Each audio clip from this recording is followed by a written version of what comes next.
आप देख रहे हैं अचल बाणी।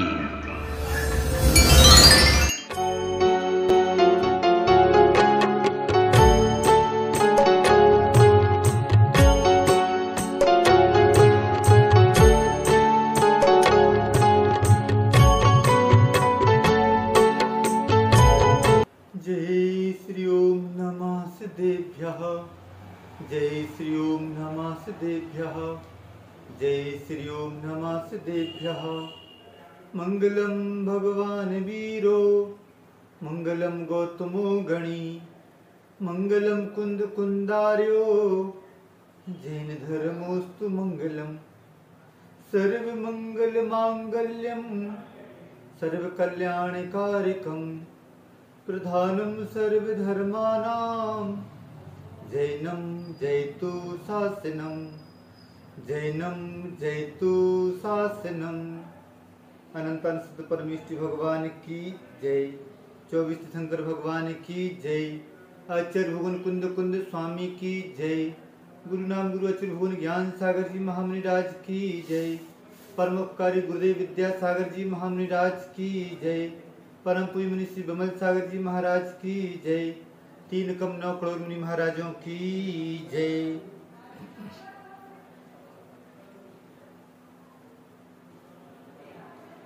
आदमी कोई भी काम करता है तो काम करने के पहले सोच लेता है कि यह काम करने योग्य है अथवा यह काम करने योग्य नहीं है। काम करने योग्य काम को तो वह करता चला जाता है, परंतु नहीं करने योग्य कार्य को वह छोड़ देता है। यह विवेक विचार उसके पास कहाँ से आया कि यह काम करने योग्य है अथवा नहीं है। तो बस एक बात उसके अंदर आती है कि काम करने योग्य है तो करना है, परंतु नहीं है कम करने योग्य तो नहीं करना है। तो क्या बात होती है? यह बात होती है कि दुनिया इस कार्य को करने के बाद क्या कहेगी। यह जो भाव उसके अंदर आ जाता है, यह भाव भी व्यक्ति को बहुत सी गलतियों से बचा लेता है, बहुत सी बुराइयों से वह व्यक्ति को बचा लेता है।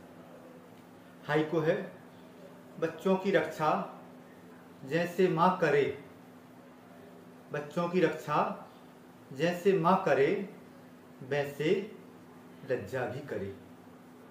जैसे बच्चे की रक्षा माँ करती है, बच्चा अभी अबुझ शिशु है, छोटा सा है, हित अहित का ज्ञान नहीं है, क्या सही है क्या गलत है इसका ज्ञान भी नहीं है। जो काम नहीं करने योग्य होते हैं उनको वह करता चला जाता है, परंतु माँ, उसके अभिभावक, उसकी पालक, उसकी जीवन की रक्षा करने वाली, उसके हित अहित का विवेक विचार रखने वाली कि मेरे बच्चे को क्या सही है क्या गलत है, यह विचार रखने वाली वह माँ होती है। और वह माँ उस बच्चे की ढाल बन जाती है। हर जो काम उसके लिए अहित होते हैं उस कार्य से उस बच्चे की रक्षा करती है, उस बच्चे की रक्षा वह माँ कर लेती है।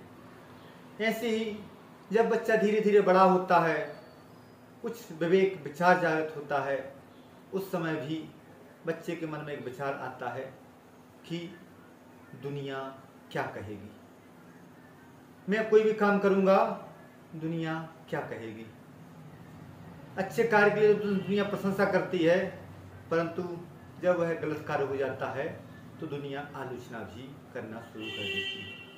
और यदि उस बच्चे के अंदर वह विवेक विचार है कि नहीं यह गलत काम मुझे नहीं करना है, तो बहुत कुछ वह बच्चा अपनी रक्षा कर लेता है। तो वह लज्जा उस बच्चे की रक्षा करने वाली हो जाती है, उसको उस अहित के मार्ग से दूर हटाने वाली हो जाती है। लाज सुधारे काज, एक नीति पढ़ने में आई थी, लाज सुधारे काज। जहाँ पर लाज है वहाँ पर कार्य अपने आप सुधर जाते हैं। आज के समय में बहुत कुछ स्थिति ऐसी हो रही है कि जो नहीं करने योग्य कार्य हैं उन कार्यों को किया जा रहा है, जो नहीं पहनने योग्य वस्त्र हैं उन वस्त्रों को पहना जा रहा है, जो नहीं देखने योग्य वस्तु है उस वस्तु को देखा जा रहा है। जो नहीं सुनने योग्य है उसको सुना जा रहा है। तो यह क्यों हो रहा है? क्या कारण हो गया कि जो कार्य नहीं करने योग्य थे और उनको किया जा रहा है? तो बस आज के समय के व्यक्ति की मानसिकता बन गई है कि दुनिया मेरा क्या कर लेगी। पहले का व्यक्ति पढ़ा लिखा कम था, समझदार ज़्यादा था, सोचता था कि यदि मैं यह कार्य करूँगा तो दुनिया क्या कहेगी। और आज का व्यक्ति पढ़ा लिखा अधिक है, समझदार कम है, वह बोलने लगता है कि दुनिया मेरा क्या कर लेगी। इस प्रकार की भावना उस व्यक्ति के विवेक विचार को खत्म कर देती हैं, उस लज्जा गुण को मार देती हैं। जहाँ पर लज्जा होती है वहाँ पर सब कार्य सुधरते चले जाते हैं, और जहाँ पर लज्जा का अभाव हो जाता है, जो व्यक्ति महामानव बन सकता था उस लज्जा गुण के कारण, वह मानव दानव बन जाता है। जो नहीं करने योग्य कार्य वह कर बैठे तो क्या कहेंगे इसे उस व्यक्ति की ये कहेंगे कि आंखों पर पर्दा पड़ा हुआ है। क्यों? क्योंकि उसकी लज्जा मारी गई है। तो लज्जा मन का एक ऐसा सुंदर भाव है जिससे बिगड़े हुए कार्य भी सुधर जाते हैं। लज्जा सुंदरता और सद्गुणशीलता का किला है। जहाँ पर लज्जा है, लज्जा कैसी है? किला का रूप दिया गया है। नीतिकारों ने कहा है कि जहाँ लज्जा है वहाँ तो किला जैसी सुरक्षा है, कि जिस प्रकार से यदि आपको अपने सद्गुणों का विकास करना है, सद्गुणों की रक्षा करनी है, आपको अपनी आंतरिक सुंदरता की रक्षा करनी है, तो उस किले के अंदर पैक हो जाइए। कौन सा किला? लज्जा रूपी किला परकोटा हो गया कि आपके दुर्गुणों से आपको है बचा लेगा। तो बस मन का ऐसा सुंदर भाव कि जिससे बिगड़े हुए कार्य भी सुधर जाते हैं। यदि कोई व्यक्ति गलत राह पर जा रहा है और मन में एक ही भाव आ जाए कि मैं यह कार्य तो कर रहा हूँ और मुझे किसी ने देख लिया तो मेरा क्या होगा। इज्जत का सवाल बना ले कि यदि मैं कार्य कर रहा हूँ तो मेरी इज्जत का क्या होगा। उस समय आदमी बहुत कुछ उन बुराइयों से बच सकता है। कार्य करने के बाद पहले होती है लज्जा और कार्य करने के बाद होती है आत्मग्लानि। यदि दोनों भी रहे जिंदगी में, लज्जा थोड़ी बहुत कम भी हो गई परंतु आत्मग्लानि के भाव आ गए, तो वह व्यक्ति बहुत कुछ आगे चल के भी अपनी उन गलतियों से शिक्षा लेते हुए अपने उस जीवन को बहुत अच्छा कर सकता है। परंतु जो व्यक्ति जिसके जीवन में ना तो लज्जा है और ना आत्मग्लानि के गुण हैं, वह व्यक्ति क्या कभी जीवन में सफल हो सकता है? नहीं, सफल नहीं हो सकता। प्राचीन काल की बात है, दो राजकुमार देशभूषण और कुलभूषण। गुरुकुल की शिक्षा पद्धति, बचपन से ही गुरुकुल भेज दिया गया। वहाँ पर सर्व शिक्षाओं में पारंगत होने के बाद, सब कलाओं में पारंगत होने के बाद अपने राजमहल की ओर बिहार हो रहा है, आगमन की तैयारी हो रही है। सभी नगर दोनों ओर से रोड सड़क के किनारे दोनों ओर से फूल माल लिए खड़े हुए हैं। घर की कुलीन महिलाएं अपने अपने झरोखों से देख रही हैं। तभी उन दोनों राजकुमारों की एक झरोखे में नजर पड़ती है और एक के मन में आता है कि इससे मैं विवाह करूंगा। दूसरे के मन में भी आता है कि इससे मैं विवाह करूंगा। दोनों के मन में आता है, विचार विमर्श होते हैं, बात रखी जाती है, दोनों अपनी बात पर अड़ग हो जाते हैं, तलवार खींच ली जाती है, लड़ने के लिए तैयार हो गए, एक दूसरे का गला काटने के लिए तैयार हो गए। जो भाई एक दूसरे के लिए जान छिड़क रहे थे वह दोनों एक सुंदरी के लिए एक दूसरे की गर्दन काटने के लिए भी तैयार हो गए। जैसे ही राजमहल के दरवाजे पर पहुंचते हैं, माता पिता अपनी उस पुत्री को बुलाते हैं, बोलते हैं कि तुम्हारा भाई आया है, जाओ इसकी आरती उतारो, इसको तिलक लगाओ।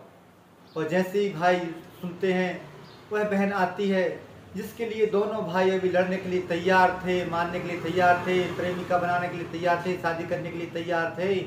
और बस जैसे ही आती है वह बहन, दोनों को इतनी आत्मग्लानि होती है कि बस घर से निकल पड़ते हैं। वैराग्य के भाव जागृत हो जाते हैं कि देखो तो मुझसे अज्ञानवश कौन सा पाप होने जा रहा था। जो मेरी बहन थी, सहोदरा थी, मेरे माँ बाप की संतान थी, और उसके लिए मैं अपने भाई की गर्दन काटने के लिए तैयार हो गया। ग्लानि होती है, धिक्कारता के भाव आते हैं और निकल पड़ते हैं, और जाकर एक छोटा सा कारण ही तो बना, परंतु वैराग्य का कारण वह बन जाता है। तो वह व्यक्ति जिसके अंदर आत्मग्लानि के भाव आ गए, उसने भी उस कमी को, बुराइयों को दूर करने का प्रयास किया। लज्जा यदि हमारे पास है, लज्जा एक ऐसा संकेत है जिसे प्रकृति ने पवित्रता, सम्मान और सभ्यता की को दर्शाने के लिए बाहर लटका दिया है। जब तक हमारे अंदर अपनी इस प्रकृति के द्वारा दी हुई पवित्रता, सम्मान और सभ्यता को हम पाना चाहते हैं, तो लज्जा का गुण हमारे चेहरे पर बाहर लटकना ही चाहिए। जमाना बदला, पहले का जमाना क्या था और अब का जमाना क्या है। पहले के समय में रोटी बनाने वाली घर के परिवार के होते थे, भोजन परोसने वाले घर परिवार के होते थे शादी विवाह आदि में, और नाचने गाने वाली बाजारू महिलाएं हुआ करती थी। परंतु काल बदला, स्थिति बदली, लज्जा गुण समाप्त हुआ। आज के समय में स्थिति यह हो गई कि वह रोटी बनाने वाली तो बाहर की महिलाएं आ रही हैं, परंतु नाच गान करने वाली वह घर की महिलाएं होती हैं। सोच लो कि कैसे कैसे फूहड़ डांस होते हैं उस महिला संगीत के नाम पर, कैसे कैसे कोरियोग्राफर आते हैं और आपकी माँ बहनों को छू छू कर स्पर्श करते हुए उनको डांस सिखाया जाता है। कहाँ गया उनका वह लज्जा गुण, कहाँ गया उस शील की रक्षा करने के भाव।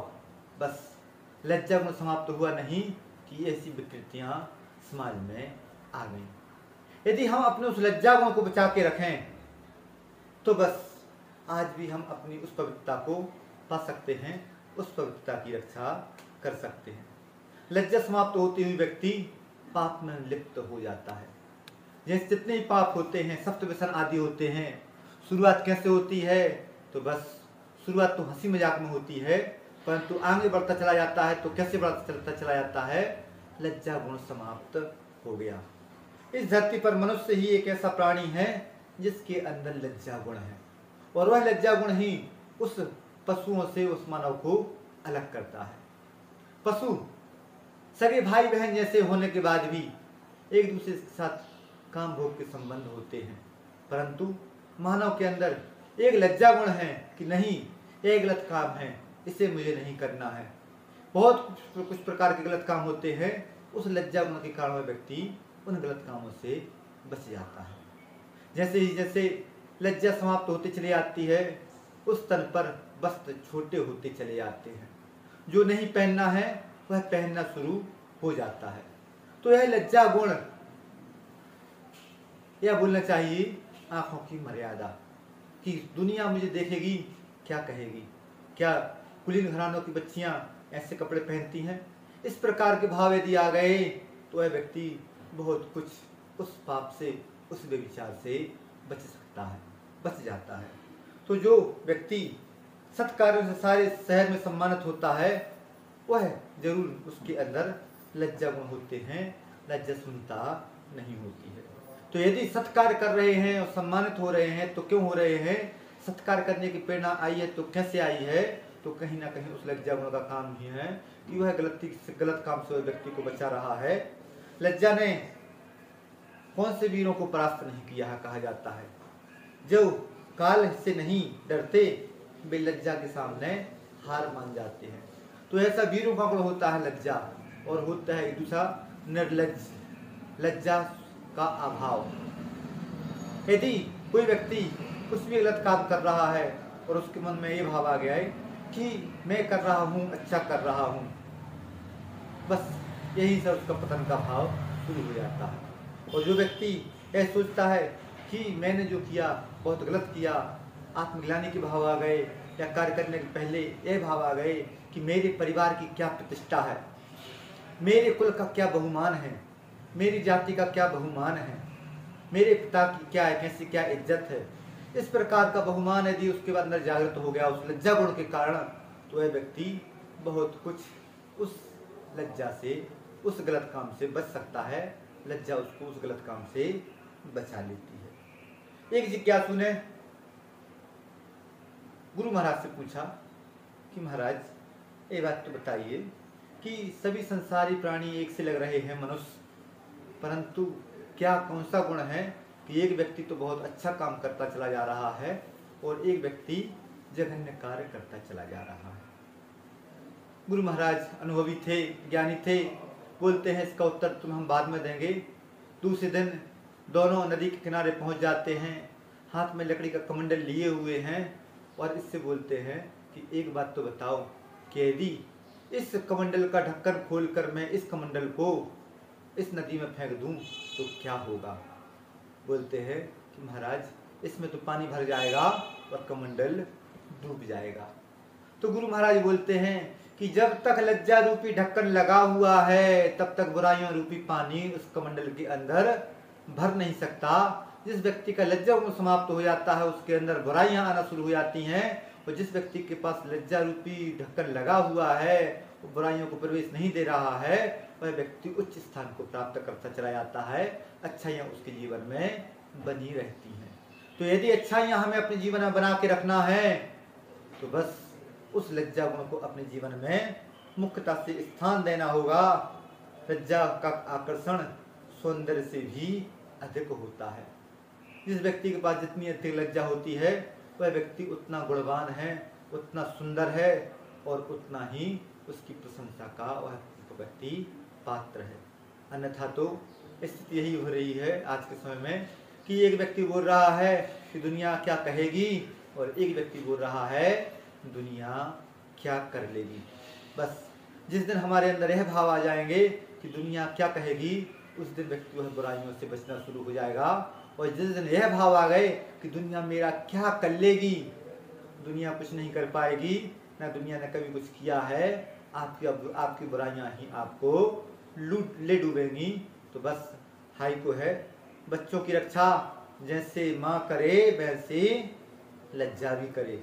जिसके अंदर लज्जा गुण है वह लज्जा गुण उसकी वैसी ही रक्षा करेगा जैसी उसकी माँ करती है। साधु के लिए तो कहा जाता है 8 प्रवचन मातृकाएं। 8 प्रवचन मातृकाएं जो होती हैं वह साधु की माँ होती हैं। 5 समिति और 3 गुप्ती उसकी रक्षा करने के लिए होती हैं, उसको बताने के लिए होती हैं कि क्या सही है क्या गलत है। तो बस साधु की तो 8 माँ रक्षा कर लेती हैं, परंतु आपके बचपन में तो आपकी माँ ने आपकी रक्षा कर ली और अब आपका वह लज्जा गुण यदि आपके पास है तो वह लज्जा गुण भी आपकी माँ जैसी रक्षा करेगा। तो बस ये सूत्र यदि जीवन में उतर जाए कि बच्चों की रक्षा जैसे माँ करे वैसे लज्जा भी करे, तो बस हमारे लिए अहित से बचाने वाली वह लज्जा गुण है और आपको सही मार्ग पर लाने वाली भी वह लज्जा गुण है। आप अहित से बच गए, हित के मार्ग पर आ गए, यही सबसे बड़ा कार्य है। आप सभी उन कुरीतियों से बचें, उन गलत कामों से बचें, उन व्यसनों से बचें। आज के समय में यही सच्चा मार्ग है, यही आगे बढ़ने वाला है, आपकी रक्षा करने वाला है। और रक्षा लज्जा गुण आपकी रक्षा करे, इसी भावना के साथ अहिंसा परमो धर्म की